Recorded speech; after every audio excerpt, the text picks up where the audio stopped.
bendecidas sean todos y todas. Para los dos que me escucharon, Dios es bueno. Qué bueno, gracias a ustedes por su cariño, al pastor Oscar, la pastora Ana, toda su familia. De veras que hemos tenido un lindo tiempo, hemos disfrutado la compañía, la amistad. En el ministerio se viven muchas cosas y se pueden experimentar muchas cosas, pero a través de los años lo que he aprendido es que lo único que queda son las relaciones. Todo lo demás también pasará. Solamente las relaciones que se edifican en Cristo sostienen las pruebas del tiempo. Y de veras que haberlos conocido, escuchar, ver la gracia de Dios operando en sus vidas, su casa, su familia, ministerio y todo lo que está por delante, si hasta ahora ha sido bueno, no me cabe duda que será muchísimo mejor. Amén. No me cabe duda. Dios siempre nos lleva a más. Es un principio del reino y que lo debemos de apreciar, porque en Cristo siempre vamos en aumento.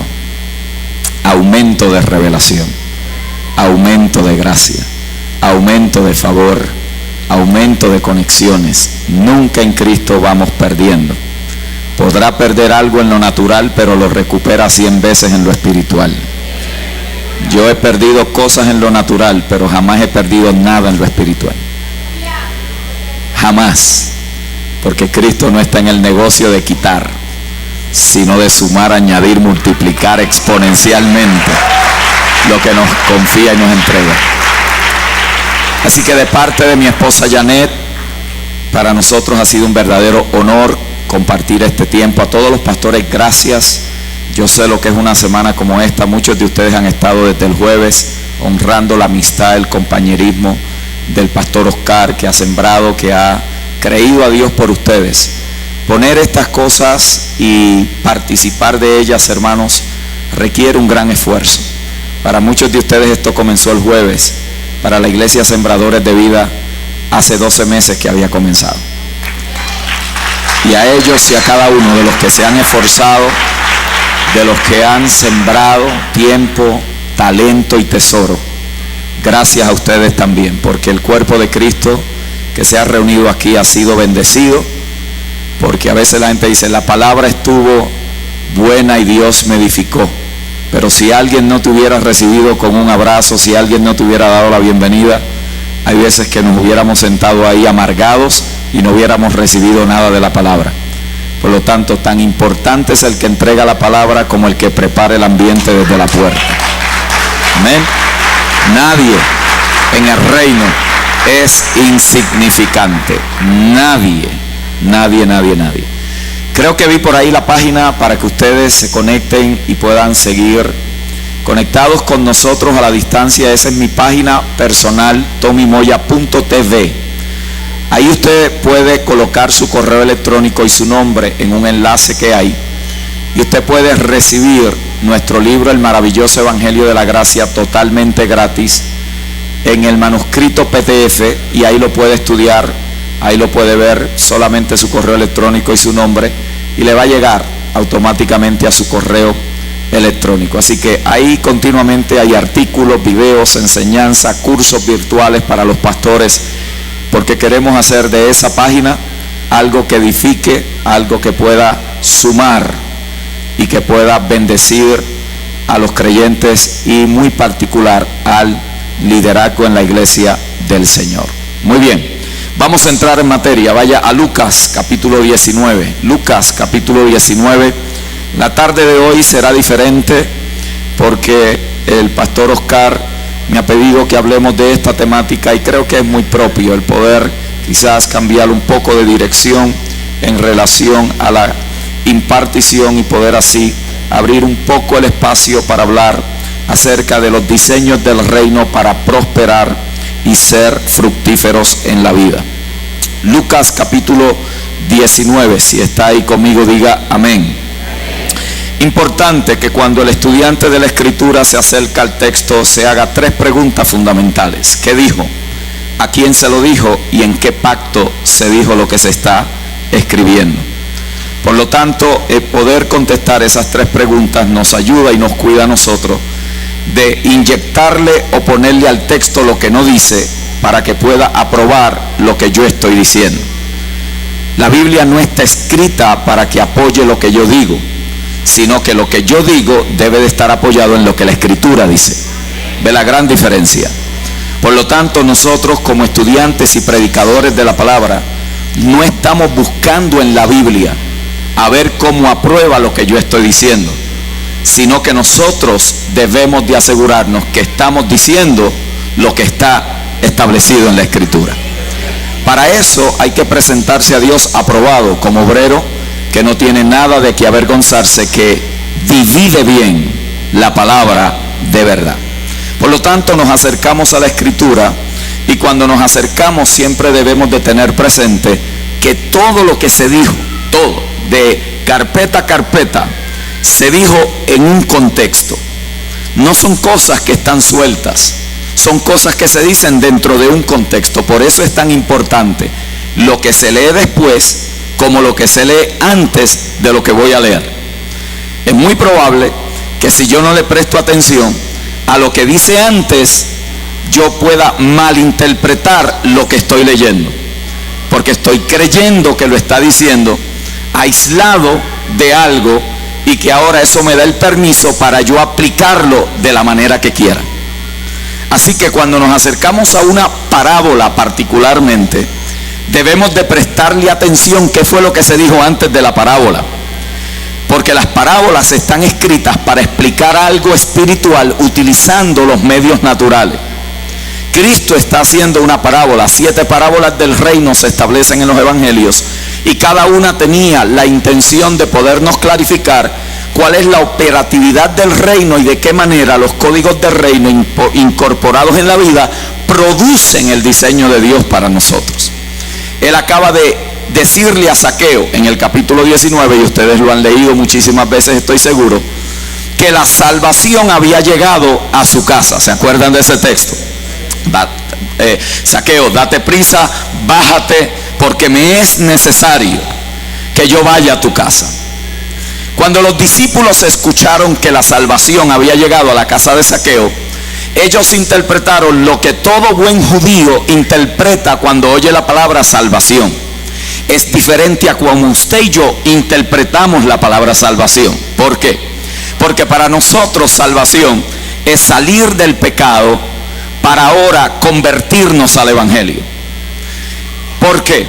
Porque nosotros sabemos que venimos al planeta afectados por el pecado de Adán. Por lo tanto, necesitamos ¿qué? Salvación. El asunto es que el judío no cree que nace en pecado.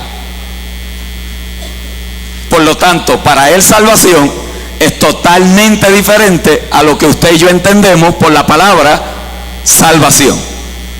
Así que Cristo no le está diciendo a Zaqueo, es necesario que yo vaya a tu casa para que te hagas cristiano. Él le tiene que estar diciendo otra cosa.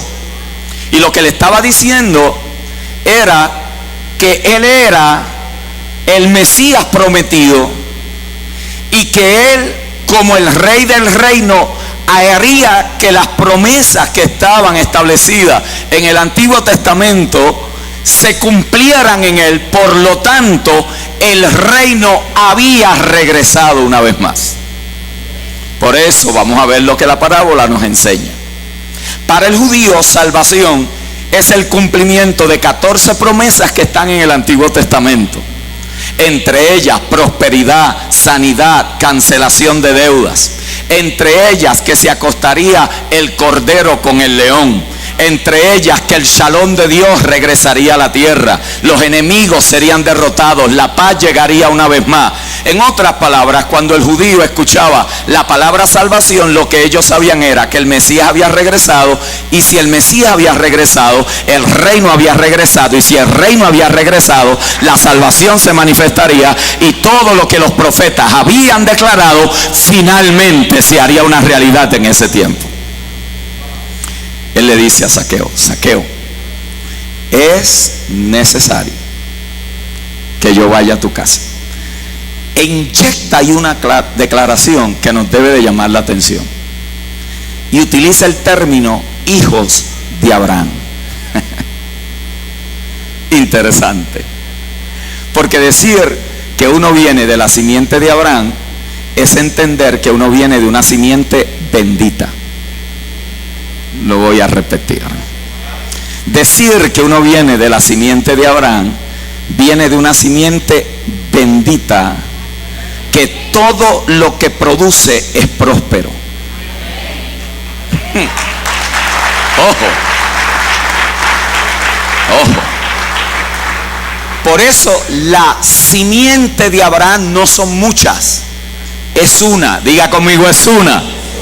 ¿Quién es la simiente de Abraham? Pablo lo dice en Gálatas 4, Cristo. ¿Y en quién usted está? En Cristo. Por lo tanto, usted es descendiente de la simiente bendita. Por eso cuando Cristo apareció y ve a la mujer encorvada, dice: ¿cómo es posible que esta hija de Abraham? Hoy vamos a romper cualquier concepto religioso que te ha hecho creer que tú estás en el planeta para sobrevivir. Tú no estás en el planeta para sobrevivir, tú estás en el planeta para poseer la herencia que en la simiente se nos ha entregado. Esta hija de Abraham no debe de estar así. Ustedes los religiosos no la han podido enderezar, porque la religión te podrá dar mucha teoría, pero no te enseña a vivirla. Por eso es más fácil pelear con el diablo que creer lo que Dios dice. Porque para creer lo que Dios dice tienes que incorporar lo que Dios dice para que se haga una realidad. Es más fácil creer que aparezca maná en el desierto que creer que ahora en la tierra prometida no hay maná. Hay semillas de trigo para que tú las siembres, puedan producir, hagas el pan y termines con una panadería. ¿Lo está entendiendo? Por eso es que usted no está en el desierto. Usted está cruzando quizás por alguna prueba, pero ya usted lo metieron en la tierra prometida. La tierra prometida no es un lugar a donde yo llego, es una persona. Esa persona se llama Cristo el Señor. ¿Por qué? Porque Él es la herencia nuestra en el Padre. Por lo tanto, la gente prefiere orar que Dios le dé comida hoy y no ser productivos para no volver a tener hambre. Por eso es que hay una gran diferencia entre los que salen del desierto y los que llegan a la tierra.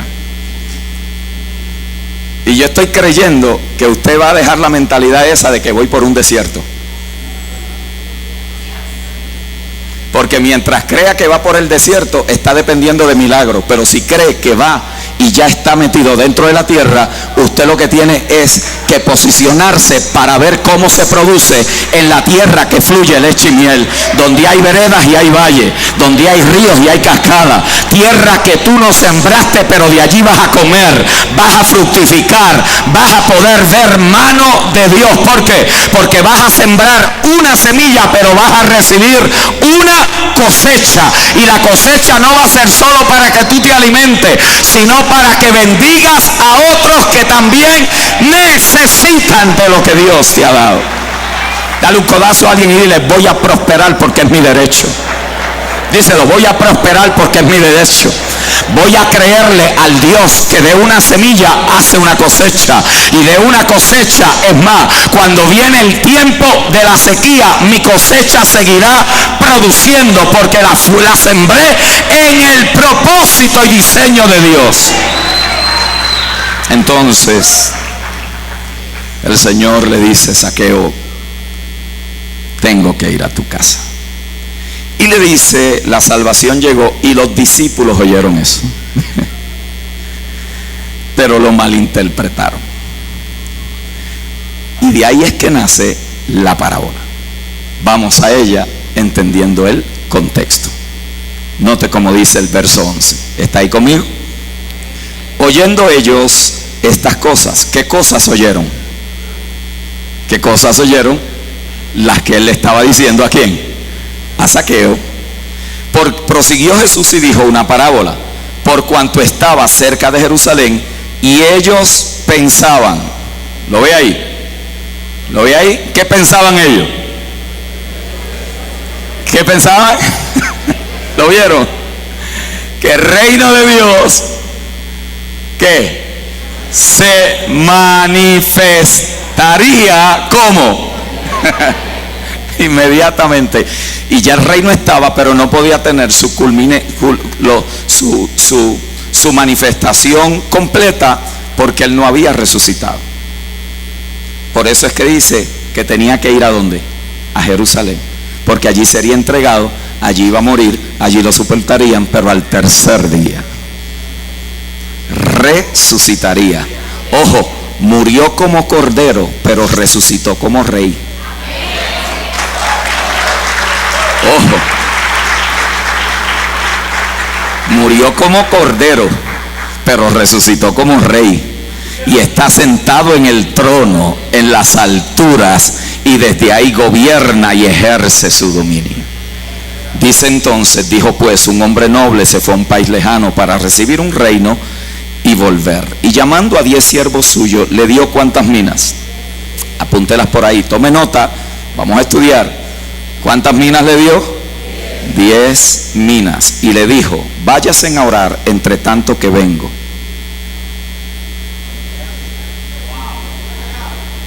¿Qué le dijo?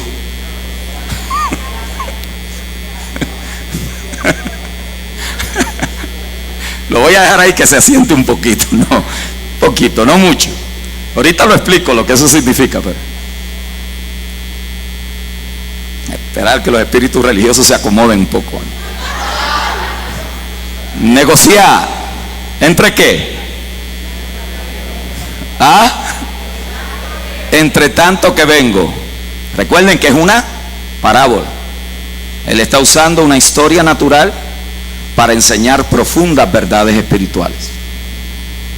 Dice, pero sus conciudadanos le aborrecían y enviaron tras él una embajada diciendo, no queremos que éste reine sobre nosotros. Aconteció que vuelto él, después de recibir el reino, mandó a llamar ante él aquellos siervos a los cuales había dado el dinero, para saber lo que había negociado cada uno. Vino el primero diciendo, Señor, tu mina ha ganado ¿cuántas minas? 10 minas. Él le dijo, está bien, buen siervo, por cuanto en lo poco has sido fiel, tendrás autoridad sobre 10 ciudades. Vino otro diciendo, Señor, tu mina ha producido 5 minas. Y también a este dijo, tú también sé sobre 5 ciudades. Vino otro diciendo, Señor, aquí está tu mina, la cual he tenido guardada en un pañuelo, porque tuve miedo de ti, por cuanto eres hombre severo, que toma lo que no pusiste y ciegas lo que no sembraste. Entonces él le dijo, mal siervo, por tu propia boca te juzgo.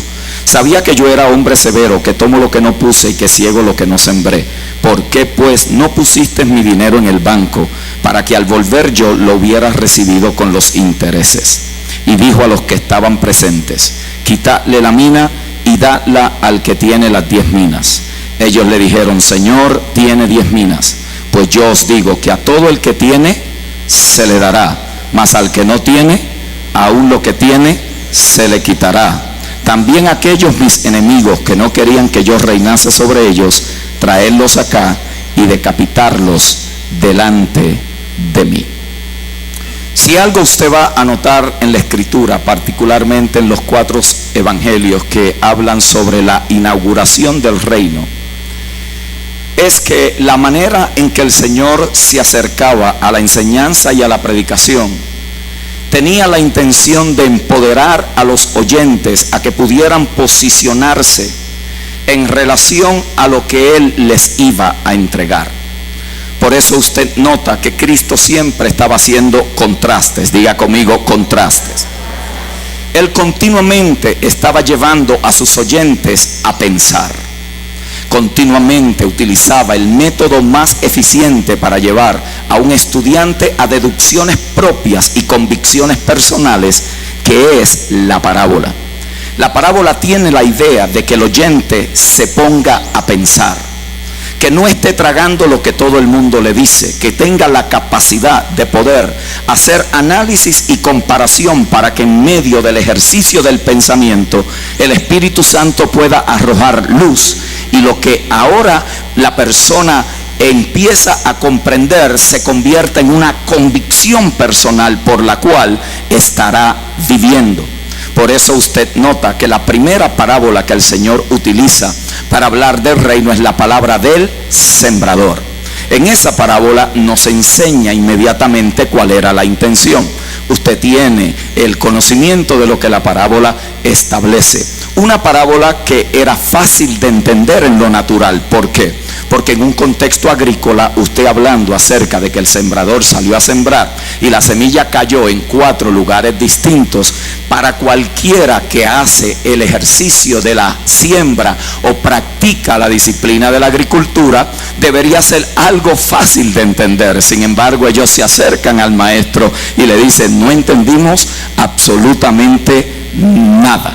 Él le explica la parábola, pero al explicarle la parábola le dice: a estos que están oyendo le hablo por parábolas, para que viendo no vean, oyendo no escuchen, no vaya a ser que crean y vean y se conviertan. Mas a vosotros os es dado a conocer el misterio o los misterios del reino. Por lo tanto, el reino se encuentra codificado en las cosas naturales de la vida, como la semilla de mostaza, como la red, como una perla del gran precio. El reino está codificado en todo lo que Dios ha creado en el planeta. Por lo tanto, nos hace bien ser diligentes y prestarle atención a los detalles, para que podamos extraer códigos de sabiduría que podamos implementar en nuestra vida y comenzar a desatar los recursos que están destinados para los hijos del reino.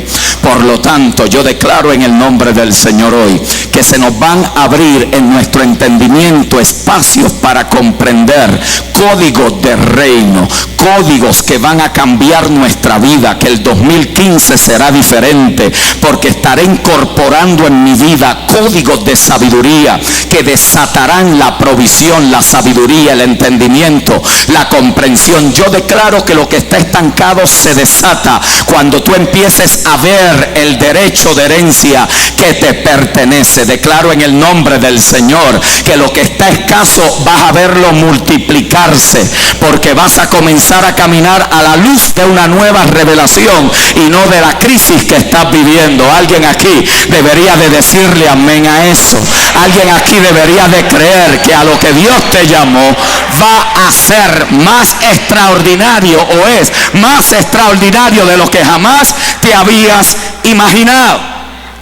Por lo tanto, cuando nosotros nos acercamos entonces a iglesias que tienen mentalidad de reino, descubriremos que la prédica y la enseñanza es totalmente diferente a las iglesias religiosas. ¿Por qué? Porque las iglesias con mentalidad de reino tienen la intención también de llevar a la gente a pensar, porque cuando uno comienza a pensar, entonces cambia las imágenes que la cultura y los sistemas de este mundo han formado en la mente de las personas. Por eso es que la palabra del reino crea nuevas imágenes. La palabra del reino es más que algo positivo. La palabra del reino trabaja con la vida del rey en los hijos del rey. La palabra del reino comienza a disipar, a borrar, a desplazar, comienza a remover las imágenes que están en nuestra mente, que han sido improntadas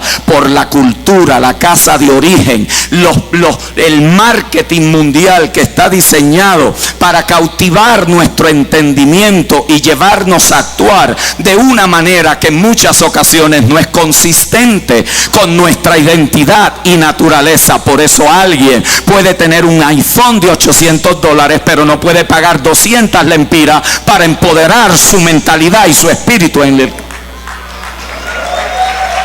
Yo dije eso. Yo lo dije.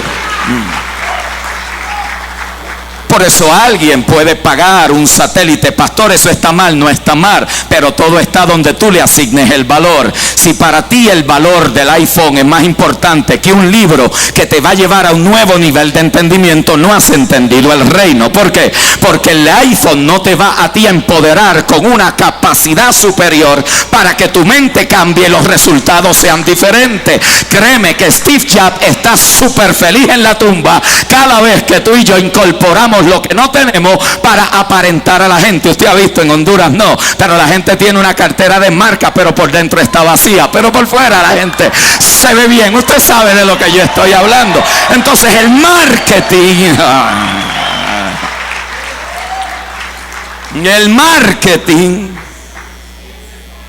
que invierte millones de dólares nos lleva a endeudarnos, a vivir más allá de nuestras capacidades, a querer impresionar a otros para estar en la moda, pero no nos permite prosperar, porque eso está diseñado para mantener a otro. Pero hoy vas a aprender, que te vas a empoderar en la palabra del reino. Dale un codazo a alguien y dile: no seré más un juguete de nadie.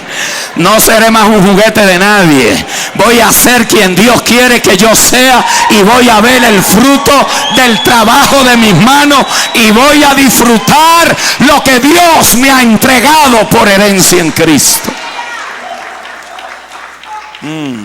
Entonces, la predicación del reino cambia imágenes para que la gente pueda empezar a alinearse al cumplimiento de su propósito. Esta es la razón por la cual los líderes, pastores con iglesias que desarrollan mentalidad de reino le enseñan a la gente a cómo se invierte el dinero, a cómo se vive libre de deudas, a cómo negociar efectivamente, a cómo tener mentalidad de reino, a cómo expandir sus empresas y producir nuevas fuentes de ingreso. Le enseñan a la gente que aunque vivan en la colonia más pobre, empiezan a tener una mentalidad de reyes. Alguien aquí debería de saber, quizás usted llegó aquí en un taxi. Lo que eso significa es que un rey llegó en un taxi mientras está en el proceso de comprar su propia carroza. Alguien aquí está entendiendo. Por lo tanto, quizás el que se estacionó al lado mío llegó en el carro de último modelo, pero se lo debe hasta la Virgen, y yo llegué quizás en un taxi, pero es que estoy preparándome para cuando tenga el mío. Alguien aquí debería de decirle amén a eso. Por lo tanto, yo no me voy a dejar intimidar porque este llegó en un Mercedes y yo llegué a pie, porque es cuestión de tiempo, mi amor. Quizás este está endeudado hasta más no poder, y yo hoy quizás no muestro mucho fruto. Dame unos cuantos meses para hacerte un cuento. Vas a ver la diferencia en cómo quizás no llegue en el Mercedes, pero cuando llegue, llego en paz, llego tranquilo. No estoy quitándole a otros para pagar este santo, porque estoy siendo sabio a la hora de ejecutar mi mayordomía. Por lo tanto, tu condición presente no determina tu identidad eterna. Tú podrás haber vivido en una casita súper humilde, como le decimos nosotros, pero el que está dentro tiene mentalidad de rey. Ajá. Quizás no te pones la camisa de último modelo y el reloj más caro, pero lo que tienes no se lo debes a nadie. Entonces empiezas a caminar con un entendimiento nuevo y superior, porque los códigos del reino están empezando a ser efectivos a la manera y en cómo tú vives tu vida. Por eso es que las iglesias con mentalidad de reino afectan la manera en cómo la gente piensa, y si ayudamos a la gente a pensar diferente, ellos se comportarán diferente, y si se comportan diferente, eventualmente tendremos toda una nueva generación. Por eso yo vivo entusiasmado en Latinoamérica, le voy a decir por qué. Habrá gente que no le interesa nada de esto. Tendrán una crítica para todo. Las opiniones son como las narices, todo el mundo tiene una. Pero eso no es lo que usted se debe de concentrar. Lo que usted debe de saber es que una generación completa está siendo formada por una reforma que los está reconectando al propósito original por el cual Dios los trajo a su reino. Y yo veo en Latinoamérica en los próximos 20 a 30 años una generación de jóvenes que hoy parece que no saben hacia dónde van, de 15, 16, 17 años. Los veo con un entendimiento superior. No tendrán que pasar las necesidades de sus padres, no tendrán que sufrir los golpes de su familia. ¿Por qué? Porque fueron expuestos a una palabra diferente, fueron expuestos a códigos distintos. La gloria mía no es que mis hijas paguen el precio, la gloria mía es que yo pagué el precio para que mis hijas puedan disfrutar de la vida. Alguien aquí debería de decir: le voy a dejar herencia a mis hijos, y si ya es un poco tarde, le voy a pasar la mayor herencia que alguien me puede dejar, y es el legado de la fe. Pero no una fe religiosa, una fe transformadora, una fe revolucionaria, una fe como la que le pasaron a Timoteo, una fe que cuando aparezca un verdadero apóstol encuentre un discípulo formado, no en el seminario, sino en la casa. En la casa. Empezamos a descubrir entonces que si la gente empieza a pensar distinto, se comportarán distinto. ¿Me estoy explicando? Si piensa diferente. Por eso es que la exhortación bíblica es a renovar el espíritu de vuestro entendimiento, para que podáis comprender cuál es la buena, agradable y perfecta voluntad de Dios. Ahora, hay una gran diferencia entre tener imágenes en la mente y entender cómo el reino opera. Las dos tienen que ir de la mano. Yo tengo que desplazar las imágenes que no están alineadas al diseño, que me fueron transportadas por mi cultura, casa de origen, por lo que estudié o no estudié, por la gente que me rodeo, por las personas que me influyen. Y tengo que empezar a alinearlas al diseño de Dios para la vida de sus hijos. Eso va a requerir ahora que tú incorpores lo que aprendes. Y este es el gran reto de nosotros, los predicadores de la palabra del reino. Que la gente le dice amén en la reunión, pero cuando salen no aplican nada de lo que escucharon. Yo sé que los amenes ahí van a bajar. Me explico. Los amenes ahí bajan. ¿Por qué? Porque ahora te voy a redirigir. Es fácil decirle amén a algo que yo declaro. Lo que es difícil es cambiar un hábito que me va a llevar a otra dimensión de vida. Por lo tanto, entonces no es suficiente yo estar motivado para hacerlo, sino incorporar lo que se requiere para que esto se haga una realidad. Ahí entonces es que entra el poder comprender lo que la palabra y los códigos del reino nos imparten a la hora de nosotros cambiar los escenarios de nuestra vida. Y ahí es que la parábola es poderosa. Note otra vez cómo comienza la parábola. Un hombre noble se fue a un país lejano para recibir un reino y volver. Sabemos de quién está hablando. Está hablando del mismo Señor Jesucristo. El texto nos indica que el hombre noble, antes de ausentarse, llamó a ¿cuántos siervos suyos? Diga conmigo, 10 siervos suyos. Y les dio ¿cuántas minas? 10 minas. Y les dijo, negociad, entre tanto que vengo. La pregunta que hay que hacerle al texto es, ¿qué es una mina? Una mina eran 100 dracmas, 200 gramos de plata, equivalente a 450 lempiras. Por lo tanto, el valor que se le está dando quizás no es mucho, pero es importante. Es clave en el desarrollo de la parábola. Porque la parábola descansa en el hecho de que el hombre noble le estaba diciendo que él confiaba que ellos desarrollarían exponencialmente lo que se le había confiado, que al momento parecía poco, pero él confiaba que ellos tendrían la capacidad, el talento, los dones y la administración para poder reproducirlo y llevarlo a mayores niveles de rendimiento. La parábola también dice que se le entregó la mina, pero también se le dio tiempo para que cada uno ejecutara con la mina según la capacidad que cada uno tenía. Desde la perspectiva escatológica, el hombre iría, recibiría el reino y luego regresaría. ¿Cuándo regresaría? No se dice, porque ese es el propósito de la parábola: quitarle la inmediatez a las cosas.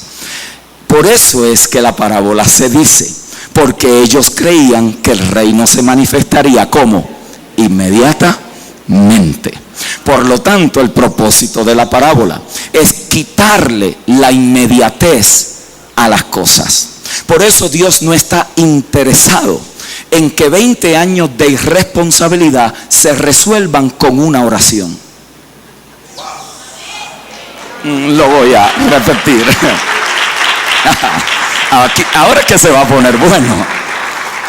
A nosotros nos encantan que Dios nos saque de los problemas, pero Él está más interesado en formar nuestro carácter que sacarnos de los problemas. Porque Él sabe que si nuestro carácter se forma, nosotros gobernaremos sobre los problemas. Pero si nos saca del problema y el carácter no se forma, lo próximo que nos vamos a meter es en otro problema. Por lo tanto, en el reino Dios no está interesado en nuestra comodidad. Él está interesado en la formación de nuestro carácter. Por lo tanto, esta es la exhortación: en la prueba, gozoso, hasta que ella cumpla su ciclo. ¿Qué es lo que nos está diciendo? Que Dios no va a permitir más allá de lo que eres capaz de soportar, pero con cada una de esas pesadas situaciones que enfrentamos, ya Él tiene también por delante una salida. Pero también es importante entender que después que haya sufrido un poco de tiempo, Él mismo os afirmará, fortalecerá y establecerá. En otras palabras, Dios está interesado en que nosotros maduremos a través de las realidades que nos tocan en la vida, porque en el reino las cosas no suceden como un acto de magia. En el reino no suceden las cosas de la noche a la mañana. En el reino se establecen procesos, se establecen los códigos que nos llevan de menos a más, de una mina a 10 minas, de poco a mucho, de semilla a cosecha. Por lo tanto, si lo que tú estás buscando es que Dios te saque del problema y fuiste a los 4 apóstoles más ungidos y todavía estás en el problema y estás desanimado porque Dios todavía no te ha sacado del problema, mi amor, tú lo que eres un evangélico engreído. Pero si tú empiezas a entender que tú estás en medio de un proceso y al final del proceso serás mejor que el oro, como dijo Job, entonces empiezas a comprender que Dios estaba envuelto a través de todo aquello que parecía insoportable. Más, yo me atrevo a decir que la razón por la que estás aquí es porque aunque tú ni siquiera a veces crees que Dios lo va a hacer, Dios sigue trabajando hasta que perfeccione su obra en nosotros. Por lo tanto, empezamos a ver que la parábola se describe para quitarle la inmediatez a las cosas. ¿No ha notado usted que si esta campaña fuera de milagros, la gente hubiera estado afuera esperando? ¿No lo ha notado? ¿No lo ha notado? ¿No ha notado que se llena un estadio y la gente está un día antes esperando? ¿Está eso mal? No, mis amados hermanos. No, hay dones en el cuerpo que Dios utiliza para edificar y para sanar. Pero mi amado hermano, un milagro no te transforma. Yo conozco gente que Dios sanó de cáncer y murieron de cáncer. ¿Por qué? Porque no pudieron cambiar los hábitos de comer. Porque el milagro no es cambiar los hábitos de comer. El milagro era sacarte del problema en que estaba. Pero murió de lo mismo que Dios lo sanó. ¿Por qué? Porque una cosa es que Dios haga un milagro en nanosegundos y otra cosa es tú cambiar un programa de 40 años que lleva en tu mente. ¿Alguien aquí me está entendiendo? Por lo tanto, usted puede estar esperando el milagro toda su vida y Dios hacerlo y morir de otra cosa. ¿Por qué? Porque era un problema de diseño en la azotea. No era un problema del poder de Dios manifestándose. Dios puede hacer, es más, yo le atrevería a decir algo a muchos de ustedes. El milagro que tú necesitas lo tienes delante de ti todo el tiempo. Todo el tiempo. Más del 70% de la gente que tiene diabetes tipo 2 lo puede revertir. ¿O sabes cuánta gente ha pactado para que Dios le quite la diabetes, pero no pueden dejar de comerse? ¿Lo vio? ¿Lo vio? O sea, hoy yo vine práctico. ¿Me explico? Hoy es de aquí, más de acá. Para entender cómo estos códigos aterrizan. Entonces, el Señor dice, déjeme decirle esta parábola para quitarle la inmediatez a lo que esta gente cree que va a suceder. Y si bien es cierto que Cristo volverá, también es cierto que no ha sido inmediato. Creo que lo podemos decir, amén. No pierda de vista que Él volverá. ¿Cuándo volverá? No se dice. Porque ese es el propósito, quitarle la inmediatez. Y esto nos presenta, amados hermanos y hermanas, con una gran lección. Y es que hay toda una generación en nuestros países latinoamericanos que fue marcada con este concepto de la inmediatez de las cosas. El Cristo viene ya. Esto se acabó. No es necesario estudiar, no vale la pena. Que los negocios son del mundo, que el mucho estudio era aflicción y vanidad de la carne, que la política era del diablo, que no soñara, que la prosperidad le hace daño a la gente. Yo prefiero llorar en un Mercedes-Benz y no en una motora. Pero anyway, eso es otro tema. Que todo es malo, que teníamos que aislarnos totalmente, estar en los cultos 7 días orando hasta que Él venga. Estaban 7 días metidos en la congregación esperando la aparición del Señor. Los matrimonios se destruían, los jóvenes a los 15 años se iban al mundo, las ciudades eran invadidas por el mal y nosotros metidos dentro de 4 paredes cantando me voy con Él, me voy con Él. Pero cuando usted empieza a entender que el reino está entre nosotros y que hemos sido llamados a manifestar la realidad del Rey, de que el reino no ha tenido toda su culminación, es una realidad, pero que está entre nosotros, también ya Cristo lo dijo. Él dijo, el reino entre vosotros está. De que Cristo viene otra vez no me cabe duda. De que nuestros padres en muchas ocasiones vivieron esto porque esa era la luz que tenían hasta ese momento, también es real. Pero que tenemos que aprender la lección para no cometer los mismos errores del pasado, también es cierto. Por lo tanto, ahora yo tengo que ser responsable por lo que oigo, no por lo que me habían dicho, por lo que oigo, por lo que está alineado al diseño de Dios. Y aquí Cristo nos está enseñando que mientras Él vuelva, la tarea es negociar. Negociar. Y quizás alguien dice, bueno, pero yo no soy empresario y de eso no es que está hablando. La palabra negociar viene de un vocablo griego que es pragmatosomai, que significa estar ocupado en algo, conducir negocios, principalmente el negocio de la banca o la inversión. De aquí es donde nosotros obtenemos la palabra pragmático, que significa tratar de una manera sensible y realista los asuntos de la vida.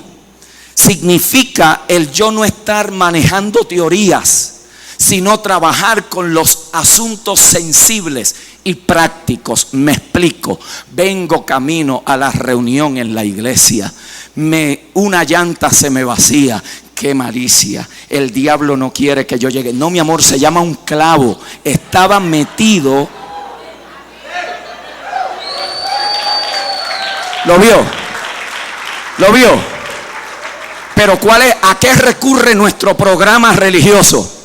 Al diablo, por supuesto, si es lo que hemos oído toda la vida, que él te la va a hacer imposible, que él no quiere que llegue a la reunión. Quizá el diablo no sabe quién tú eres y ya nos dijeron que él no quiere que yo llegue, porque lo hemos hecho hasta omnipresente.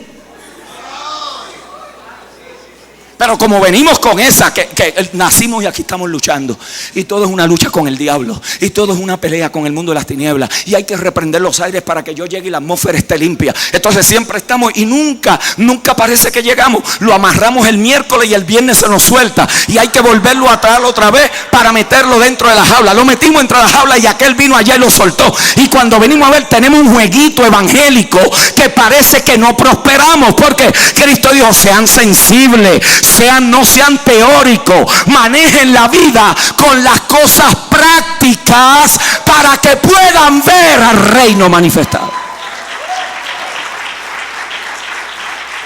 Pero mire cómo nos gusta a nosotros los evangélicos, ¿ah? Nos encanta esa vaina. Nos encanta. Quítele al diablo a la mayoría de los evangélicos en la oración y no saben orar. Quíteselo. Pastores, traten.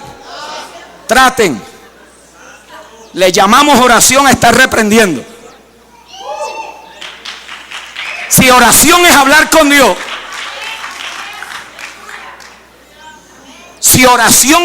con Dios, entonces estar reprendiendo no es lo mismo que hablar con Dios.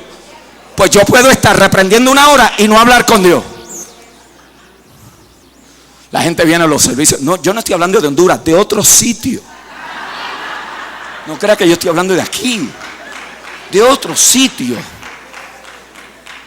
La gente viene a los cultos de guerra espiritual. Hay que ir esta semana y hay que ir la otra, porque se nos sueltan, se nos van. Usted se imagina a Pablo entrando a la ciudad más pagana, a Éfeso, donde se hacían orgías en los altares de la diosa Diana. Piensa, hermano. Imagínese este hombre entrando con el evangelio de Jesucristo. Mire esto para que usted vea lo que es programación religiosa. Y él llega a esa ciudad. Dice en el libro de los Hechos, eran como fieras. Acá nosotros le metemos rápido, es un demonio. Rápido, eso es lo que interpretamos, pero sin pensarlo. Leímos en un libro de guerra espiritual que esos son demonios y no buscamos el contexto, qué quiere decir, qué significa fieras para esa cultura. ¿Me estoy explicando? Porque leímos, recuerden cómo empecé, que si usted no lee los contextos, el texto dice lo que usted quiera. Lo que usted quiera, el texto lo va a decir. Porque en vez de dividir bien la palabra de verdad, la usamos para probar lo que yo estoy diciendo. Y él aparece en Éfeso. Aquello era perversión día y noche. Y mire cómo le escribe a la iglesia: bendito Dios, bendito el Dios y Padre de nuestro Señor Jesucristo, que nos ha bendecido con toda. Pero parece que la gente lo único que lee es el capítulo 6. ¿Me estoy explicando? Para llegar al capítulo 6 usted tiene que pasar por el capítulo 1, por el capítulo 2, por el capítulo 3, por el capítulo 4 y el capítulo 6. ¿Sabe lo que lo antecede? El orden de la familia. Esposos, amar a vuestras esposas. Hijos, estar sujetos a vuestros padres. Mujeres, amar y respetar a vuestros esposos. Esposos, amar a vuestras esposas como Cristo ama a la iglesia. Eso sí que es guerra espiritual. ¿Por qué? Porque usted puede estar reprendiendo diablo hasta que se le queden las orejas rojas, y cuando va a la casa no le habla, los hijos no le quieren saber de usted. Pablo está diciendo: arreglen el orden primero para que después que haya acabado. ¿Por qué? Porque es un orden de autoridad en el reino. Pero es más fácil echar aceite en un helicóptero que ordenar la casa.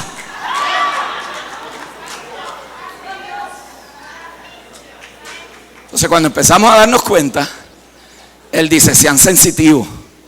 El diablo me quiere matar. Fui al médico, hermano. Fíjese que fui, ¿verdad? Y el médico me dijo que tenía el colesterol alto. Y yo le dije, yo no lo recibo. Y el médico nos mira así, este evangélico loco. Este tipo está loco. Y nos ponemos así todo feo, ¿no? No, recibo. Yo estoy sano y reprendo. ¡Pah! A los 2 meses. Una taquicardia. El diablo me quiere matar, hermano, me quiere matar, me quiere sacar del propósito. Pero salió del médico a comer chicharrón. Me estoy explicando. Salió del médico a comer chicharrón. Y una baleada de esa que yo me comí, que todavía la estoy digiriendo. Me tomó como 28 horas de ejercicio para sacar las 18.242.000 calorías que teníais. Violento. Hace 5 meses que me la comí y no la he digerido. Sensitivos. Cristo está diciendo, sean pragmáticos.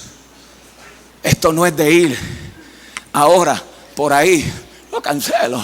El espíritu de nicotina. ¿Qué nicotina, mi amor? No hay cosa como espíritu de nicotina.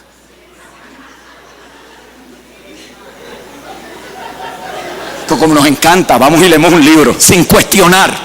Pues como no pensamos,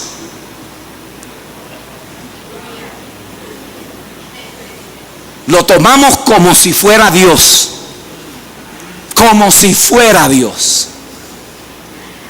Y él aquí diciendo, los expuse, hice de ellos un espectáculo, quité el acta de decreto que estaba sobre ustedes, los hice libres, ahora están perdonados, redimidos, sanos, salvos, están seguros en mí. Pero no, aquel vino y dijo que es que esta prueba que yo estoy pasando es una abuela que yo tenía que nunca conocí, y esa abuela era espiritista y él me brincó el demonio de la abuela y ahora yo tengo que pagar la cuenta de mi abuela.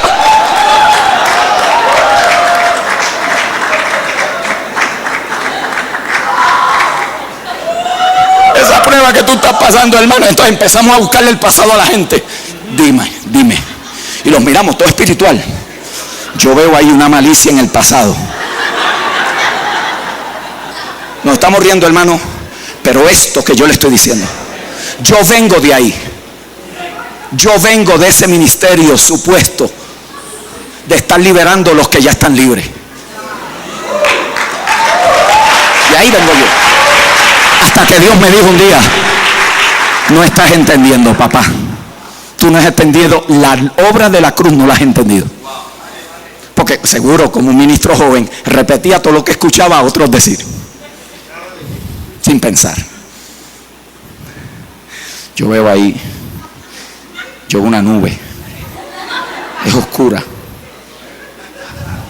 Dice aquí, el acta fue anulada, expuso a los principados y los potestades. ¿Lo dice o no lo dice? Colosenses 1, ¿lo dice o no lo dice? Entonces a mí no me sigue una nube oscura, a mí me sigue un papel en blanco, porque ya fui perdonado, fui redimido. A mí lo que me sigue no es la maldición de Adán, es la bendición de Cristo, porque yo no estoy en Adán, yo estoy en Cristo. Pablo aparece en Éfeso y ¿de qué habla? De Cristo. Y los afirma a los creyentes en la fe y los establece en la gracia y les habla que antes eran enemigos, pero ahora son hechos partícipes del pacto de Dios. ¿Te quiere empoderar, gente? Enséñele lo que la obra de la cruz logró. Y usted verá, enséñele lo que la obra de la cruz logró. Dale un codacito que está, le dile, a negociar se ha dicho.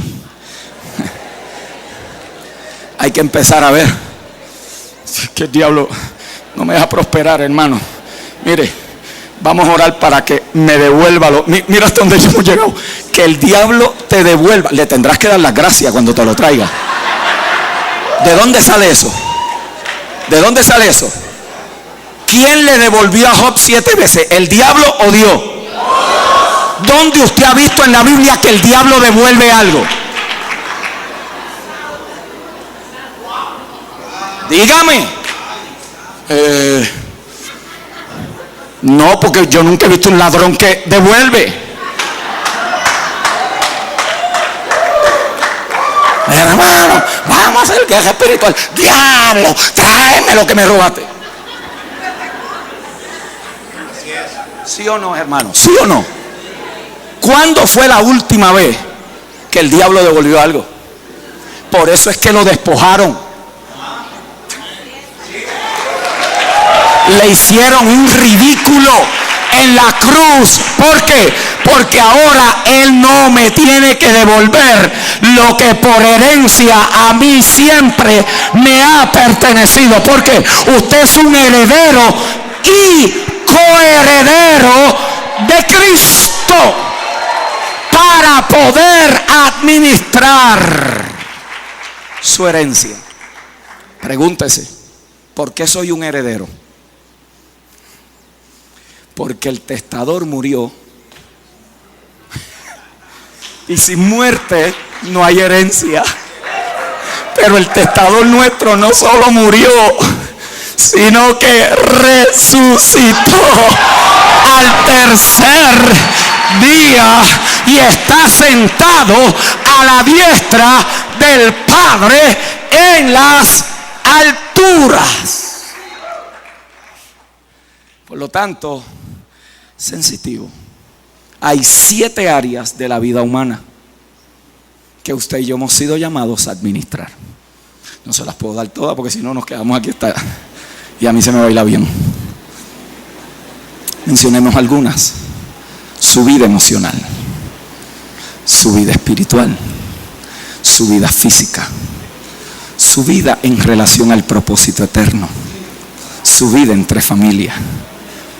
Usted ha sido y yo llamado a ser mayordomos de esas cosas que competen a nuestra vida. En otras palabras, a negociar, a quitar lo que causa pérdida. Porque la palabra también dijimos que implica el arte de intercambio. Uno da, uno recibe. Uno gana, uno pierde. ¿Quiénes son las personas que en la vida avanzan? Aquellos que intercambian las pérdidas por ganancia. En otras palabras, no es que no voy a perder algunas cosas, es que debo de determinar qué es lo que debo perder para poder negociar efectivamente y que lo que gane sea de mayor valor. Por lo tanto, hay amistades que a mí no me convienen.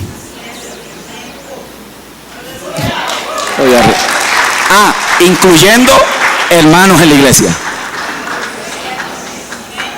Incluyéndolo. Yo le decía a los pastores, yo tengo comunión con todo, pero no edifico con todo.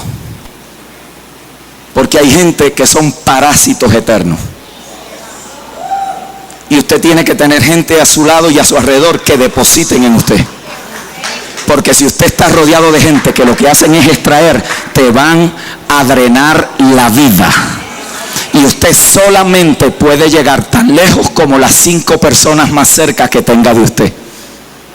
Si usted lo que está rodeado alrededor es de gente que se queja, que siempre está peleando con el diablo, que todo es una prueba, que esto es difícil, que yo no sé qué voy a hacer, déjame pactar aquí a ver si salgo de esta.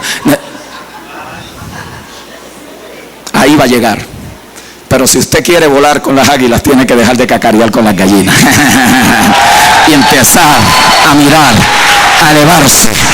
Tengo que ver qué compone, qué me siembra, de conocimiento, de entendimiento, de amor, de gracia, de favor, de misericordia. Hay gente que te tolera pero no te celebra. Hay gente que cada vez que tú le dices, mira lo que Dios me ha mostrado, te dice, sí, ten cuidado con eso, que eso ya también yo lo he visto antes. Desconéctate de ese tipo de gente. Rodéate de gente, ojo con esto, no te rodees de gente que nada más te esté diciendo que sí. Rodéate de gente que también te diga, eso es una buena intención, pero eso está mal también, ¿ok? Ese no es el tiempo. Tienes que pasar por estos procesos y pasos para que puedas ver el fruto que eso te va a producir. ¿Por qué? Porque yo quiero 3 tipos de personas en mi vida. Yo quiero un Pablo, yo quiero un Bernabé y quiero un Timoteo. Quiero un Pablo con mayor experiencia, un Bernabé que sea un amigo de consolación, pero un hijo que yo me pueda reproducir para que pueda seguir hacia adelante. Por lo tanto, yo quiero 3 personas buscándola. ¿Dónde está esa gente que ha estado donde yo me veo que Dios me va a llevar? Donde ahora estoy en medio de la prueba, pero necesito un amigo, un consolador, un Bernabé de la vida. Alguien que me diga, yo no sé qué decirte, pero estoy aquí contigo. Si necesitas un hombro para llorar, debes de llorar en este hombro. Pero también quiero a alguien que está empezando para poderle decir, ¿sabes qué? Yo pasé también por ahí y estos son códigos que te van a ayudar en medio del proceso. Alguien aquí está entendiendo 3 tipos de personas que te van a elevar a un nuevo nivel de entendimiento, de madurez, que te van a elevar. ¿Por qué? Porque estás siendo pragmático. Estás haciendo buenos intercambios. Por lo tanto, el énfasis de la parábola es ¿cuál? Productividad. Diga conmigo, productividad. En el trabajo, en el desempeño. Tercera de Juan 2 dice, querido hermano, oro para que te vaya bien en todos tus asuntos y goces de buena salud, así como prosperas espiritualmente. La Nueva Versión lo dice de esta manera. La palabra prosperar es del latín pro más spere, que significa actuar de acuerdo a la expectativa o la esperanza de otra persona. Pro significa de parte o a favor de, y espere es esperanza o expectativa. ¿Qué es lo que esto significa? Que el diseño de prosperar no es una doctrina evangélica, es un diseño del Edén. En el Edén se estableció el diseño de la raza. Fructificarás, multiplicarás, llenarás la tierra y sojuzgarás sobre ella. Por lo tanto, de fábrica usted vino diseñado para prosperar.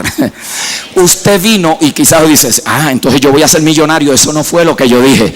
Es más, me atrevo a decir que de los que están aquí, según las estadísticas, quizás uno logre algo. Usted determina si quiere ser parte del 99 o parte del 1, porque esto no es un acto fortuito que ahora de repente a usted le cayó la suerte. No, esto es parte de que hace el 1% que el 99% no le gusta hacer. ¿Ve la diferencia? Todos vienen con el mismo diseño, pero no todos tienen la capacidad de implementar lo que deben de hacer para que su situación en la vida cambie. Yo me atrevo a declarar que muchos de ustedes van a entender hoy que esto no les sucede por un acto de suerte, pero a la medida que empiecen a codificarse, a disciplinarse, a desarrollar las áreas de su vida que son consistentes con tu don, talento, habilidad, cuando empiezas a cambiar tu entorno, a cambiar la manera de pensar, a declarar la palabra según el pacto en que estás viviendo hoy, empiezas a caminar en otra zona de productividad. Lo que parecía imposible, de repente se te abren las puertas. ¿Por qué? Porque lo que Dios ha declarado es que donde quiera que nosotros vayamos, el favor de Él nos anticipa la llegada. Óyeme bien lo que te estoy diciendo. Antes de Adán poder estar en el Edén, Dios le había hablado al Edén para que produjera todo lo que Adán iba a necesitar. Antes de Cristo empezar su ministerio, magos, sabios vinieron del oriente con oro, incienso y mirra. Y la gente dice, sí, pero eso es simbólico. El oro es la divinidad, el incienso son los sufrimientos, y todo eso es una buena interpretación. Pero si usted tiene esa interpretación del oro, démelo acá para cambiarlo, a ver si eso es lo que representa. No, es el dinero que se usó para financiar 12 hombres que caminaron 3 años y medio. En otras palabras, antes de comenzar ya estaba financiado lo que Dios le había establecido. Pablo, antes de comenzar, dice la Biblia que se encontró con una mujer hacedora de púrpura, la rica del pueblo. Se encontró con la comisión apostólica y no había que estar manipulando a la gente para que diera, porque cuando tú sabes para dónde vas y a lo que Dios te ha llamado, tú vas a llegar a ese lugar sabiendo que la provisión ya Dios la había ordenado para que en ese lugar se manifestara. Yo voy a declarar que tu negocio, Dios te va a dar la conexión, te va a dar el alineamiento, te va a abrir las puertas, pero tienes que alinearte al orden, empezar a caminar a la luz de lo que eres y no de lo que te falta, a caminar en la luz de lo que Dios ha hecho y no lo que tú te tienes que esforzar. Ya Dios le ha hablado al Edén: produce según ese género, cada semilla se reproducirá. Yo sé de lo que estoy hablando. Un pecado personal me llevó a la ruina. Esto no es una teoría. A la ruina de un ministro en su mayor alcance, supuesto éxito ministerial, a vender llantas de carro usada para poderle poner pan a mi mesa para mis familias. Pero en el piso, revolcándome en la culpa, en la vergüenza, en el dolor, en la miseria del pecado. Yo sabía que mi padre no me había abandonado. Mucha gente sí. Los religiosos hicieron fiesta. Le echaron leña al fuego. Pero allí había un padre amoroso arrancándole las plumas que ya no le servían a su águila. Y cómo duelen. Me dejó en el pellejo. 1 año en depresión, metido en mi casa, hablando, amada pastora, con gente, amados pastores, vendiendo llantas de auto. A veces hacía la llamada de la venta y enganchaba el teléfono, mi esposa es testigo, y me quebrantaba a llorar. Yo decía lo que el pecado puede llevar a uno a hacer, y me secaba las lágrimas. Y lo que había predicado por tantos años, ahora había que probarlo, a ver si era verdad. Me levantaba en la mañana: hoy será un mejor día, hoy será.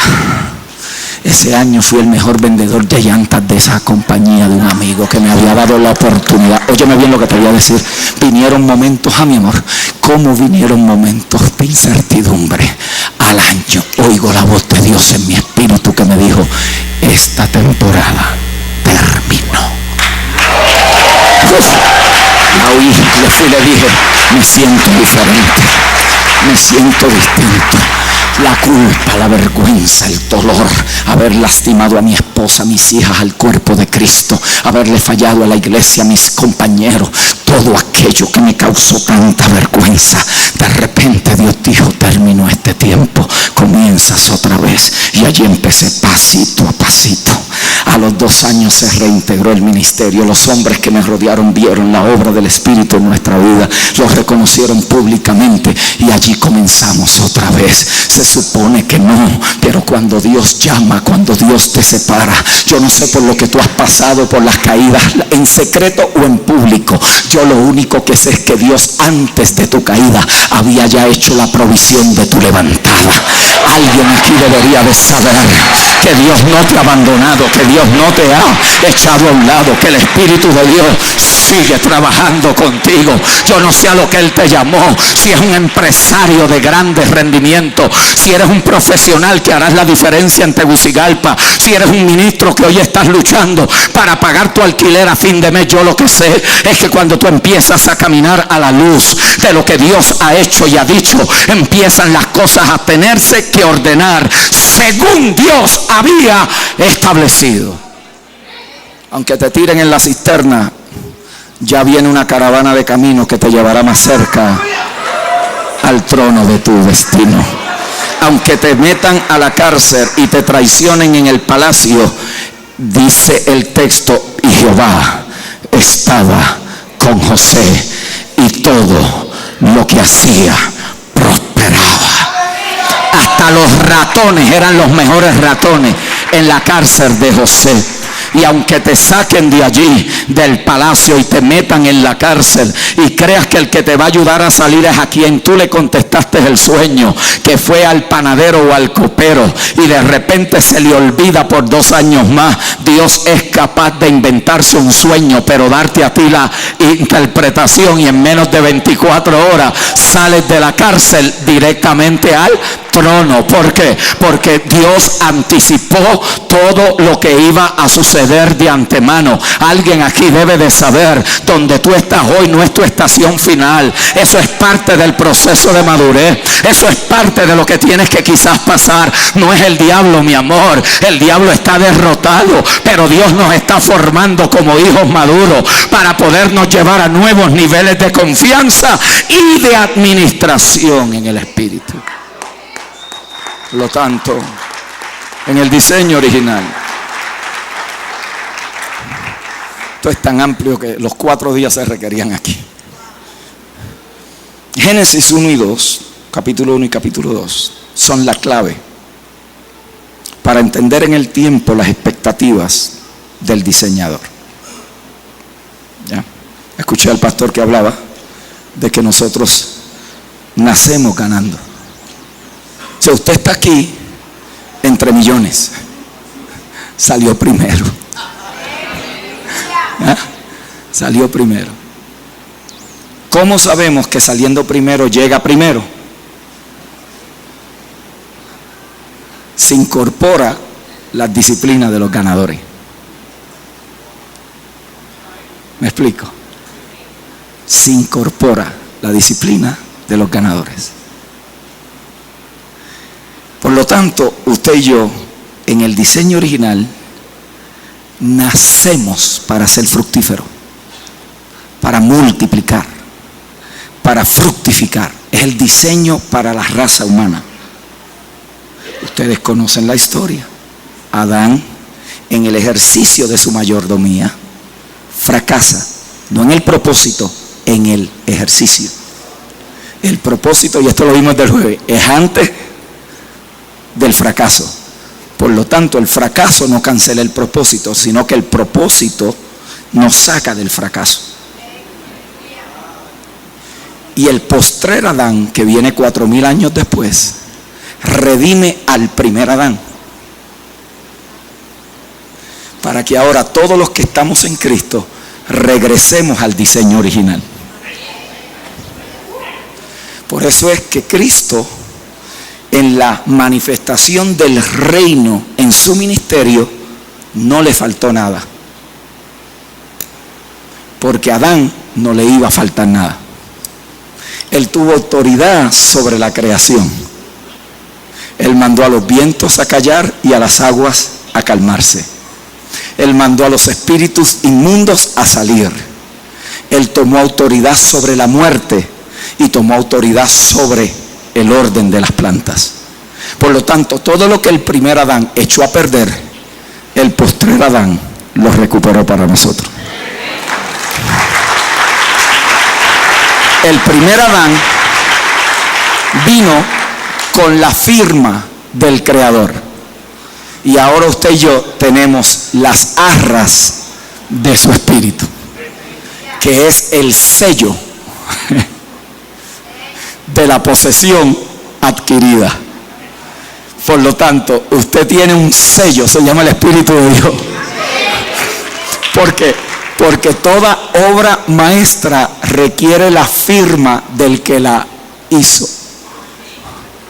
Hoy yo compré un cuadro y el cuadro está hermoso y tiene la firma del artista. Usted viene con la firma. Usted llega, mire, si le ponemos un rayo, un láser espiritual, usted dice ahí, propiedad de Cristo. ¿Lo está entendiendo? Propiedad de Cristo. ¿Qué es lo que significa? que el que diseña y pone la firma tiene expectativa de que su obra manifestará su intención. Todo artista quiere que su obra que manifieste su intención, sea para inspirar, sea para educar, sea para grandeza, sea para simplemente mostrar la belleza del arte. Alguien aquí está entendiendo. Dios tiene, por eso es que prosperar es cumplir con la expectativa. ¿Por qué? Porque usted viene con la firma del Creador. Él tiene en nosotros una marca, y yo quiero ahora poder manifestar que la intención del que nos diseña es buena, es que yo pueda cumplir la razón de su diseño. Esto implica entonces que nosotros, déjeme avanzar aquí, venimos con un diseño que nos lleva a tres cosas. Diga conmigo: ser productivo, multiplicarme y gobernar. Oiga bien, ser productivo, poder multiplicar y gobernar. ¿Por qué? Porque ese fue el orden antes del pecado entrar. Esto es muy amplio, lo voy a resumir en la parábola. Se fueron, llamaron a ¿cuántos? A 10. ¿Cuántos vinieron? 3. ¿Cuántos produjeron? 2. No se equivoca, la parábola tiene una implicación sociológica impresionante. 20% produce, el 80% se mantiene viviendo del 20%. Si alguna coincidencia, quizás es mera casualidad, o quizás no. Quizás todavía la mayoría quiere vivir de unos pocos y no quiere producir para producir su propio sostén. Nuestros gobiernos nos enseñan eso, nuestras culturas nos enseñan eso, nuestras experiencias nos llevan a eso. Sin embargo, la parábola tiene unos detalles maravillosos. Les comparto algunos. Se fueron 10 y vinieron 3. Uno produjo al 10, otro a 5 y el otro lo guardó. El que lo produjo a 10 produjo a máxima productividad. El que lo produjo a 5 produjo a máxima productividad, pero no fue lo mismo que el de 10. Sin embargo, reciben el mismo elogio: bien hecho. ¿Por qué? Porque en el reino nosotros podemos producir según la capacidad que nos han dado. Por lo tanto, yo no le voy a envidiar al que produjo 10.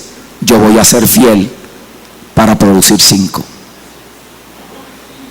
Eso implica entonces que esta gente recibió un elogio: bien hecho, siervo fiel, en lo poco fuiste fiel. Ojo con esto: sé tú sobre 10 ciudades. La pregunta es: ¿cómo es posible que 450 lempiras te lleven a gobernar sobre 10 ciudades? A menos que las 450 lempiras eran simplemente la prueba del carácter. Si en lo poco eres fiel. El valor insignificante era la clave.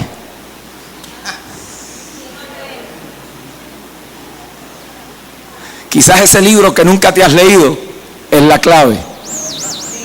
Pero como dices que no te gusta leer, siempre te mantendrás ahí. ¿Lo vio? Quizás el iniciar a prepararte de cómo voy a perfeccionar este don y esta destreza es la clave. Pero como nunca hallamos tiempo para hacerlo, nunca salimos de ahí. Quizás el evitar el divorcio es ir a hablar con el pastor de que las cosas no están bien en la casa, pero como el orgullo nos mata, no damos ese paso.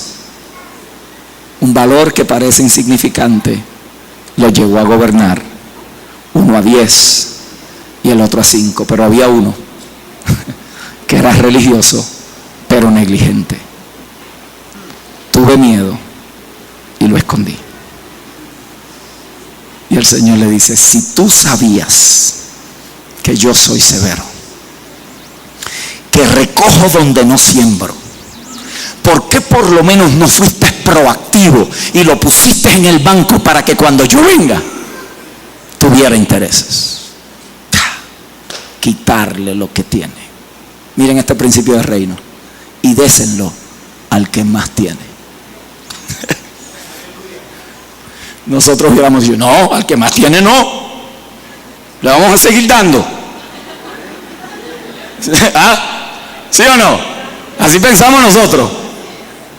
Es como Judas cuando dice: pero ¿para qué van a vender eso? Y mejor dárselo a los pobres. A los pobres siempre los tendrán, pero al Hijo del Hombre no. Perdemos momentos por estar juzgando según nuestra mentalidad natural. ¿Por qué se le quita y se le da al que más tiene? Porque la parábola lo que está enseñando es que a los que poco se le dio y mucho produjeron son más confiables para administrar los recursos del reino. 5 cosas que ellos hicieron. Su carácter fue probado. Fueron perseverantes en medio del desarrollo de esas minas. Fueron fieles. Tuvieron una buena estrategia. Y ellos, ¿cuál era la otra? Rapidito, aquí ya termino. No quiero dejarlos ir sin esto. Tenían estrategia y aceptaron responsabilidad. 5 cosas que te van a disparar en el 2015 a un mayor nivel de productividad. Yo quiero que inclinemos el rostro por un momento, porque yo creo que aquí hay un potencial impresionante, ideas que están ahí guardadas, sueños que están ahí navegando en tu mente, cosas que están ahí flotando en tu corazón, ideas, jóvenes que se miran en un escenario totalmente distinto al de sus padres. Dios no es un provocador. Dios no es un provocador. Él causa que soñemos. Él causa que anhelemos. Deleítate en el Señor y Él te concederá los anhelos de tu corazón. Escuche bien, ahí no dice que yo voy a crear el anhelo y Dios me lo va a conceder. Ahí dice que yo me deleito en Él y Él mismo me da el anhelo de mi corazón. Por lo tanto, el anhelo que Dios da es imposible que no se cumpla. Hay cosas que Él no me va a dar porque son un capricho, pero nunca me negará un anhelo que Él mismo me depositó. Por lo tanto, aquí hay gente que tiene esos sueños de Dios. Y yo declaro que a nivel empresarial, familiar, personal, a nivel ministerial, tú no vas a quedarte en la zona de lo promedio. Tú vas a caminar a la luz de tu herencia. Y te puedo garantizar que si estás diseñado para producir 10 minas, 5 no es suficiente. Pero si lo que Dios te dio es para producir 5, entonces estás dando el 100. Lo que tienes que cuidarte es que por el temor no vayas a guardar la mina y escuches la reprensión. ¿Por qué no la metiste en el banco? ¿Por qué no fuiste proactivo? Oye, si no ibas a hacer nada, ¿por qué no ayudaste a otro? ¿Por qué no te convertiste en un puente entonces? Yo declaro en el nombre del Señor que este año será un año donde tú vas a hacer redefiniciones. Vas a empezar a identificar el vocabulario religioso castrante que te lleva a una mentalidad de batalla y no de descanso. Descansa. pensando y se pelea sentado. Se pelea sentado. Desde el trono, los reyes no tienen que ir a los campos a batallar. Y tú estás sentado con Cristo en lugares celestiales. Declaro que vas a tomar decisiones que van a embellecer tu matrimonio, tu casa, tu iglesia, tu negocio, tu familia, tus hijos.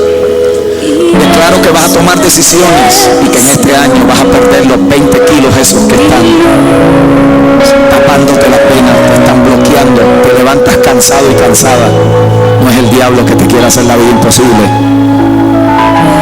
es que tú mismo te estás matando y no te estás dando cuenta. Vas a tomar decisiones radicales porque vas a ser pragmático. No vas a estar buscando excusas. Es que en casa nadie come bien. Bueno, pues come bien. Al fin y al cabo, tú eres responsable por tu vida. Por tu vida. Voy a salir a caminar. Voy a hacer ejercicio. Voy a ejercitarme. ¿Por qué? Porque quiero disfrutar mi segunda y tercera generación. Y no hay ninguna gloria que en el funeral mío diga, Dios lo necesitaba arriba, Dios no me necesita arriba, es aquí abajo. Por lo tanto voy a ser pragmático.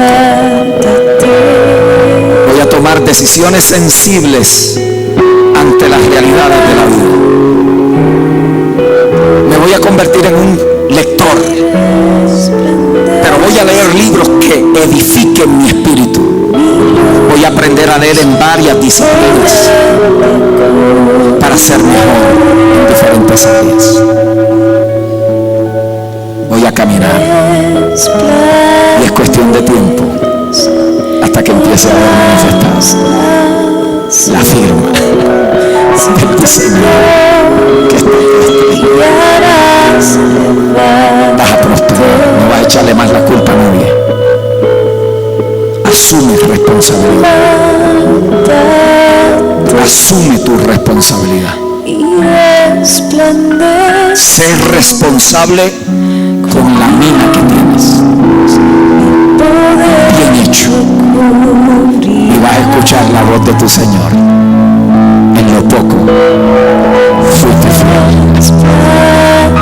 Sé tú sobre 10 ciudades, 5 ciudades, lo que sea, porque fuiste fiel en el proceso. Si tú has creído esta palabra hoy, levántate, ponte de pie, dale una alabanza al Rey de Reyes. Dile, Padre, gracias. Me has retado, me has retado,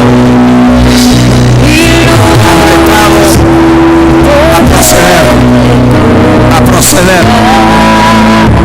Me has retado a romper con mentalidades limitantes, pensamientos que ya caducaron, para creerle al Dios que ha dicho que Él recompensa la obra de los santos. Gracias, Padre, por lo que has hecho. Yo bendigo tu vida, casa, familia y ministerio, declarando que la gracia y el favor de Dios te acompañan todos los días de tu vida, y que en Cristo está lleno, completo, y que su propósito en ti se cumplirá. Gracias, pastores amados, por sacar de su tiempo. Gracias, amados hermanos y hermanas, ministros del Señor. Adelante, y el año que viene me deja saber sobre qué ciudad Dios te ha puesto a gobernar, porque fuiste fiel en lo poco. Te bendigo.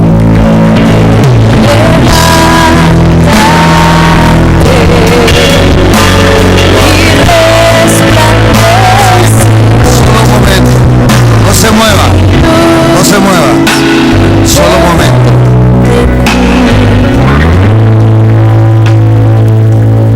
Todo fue un esfuerzo que valió la pena. Tratamos de hacerlo todo en excelencia. Gracias por estar aquí. Sabemos que esta palabra y todas las palabras han sido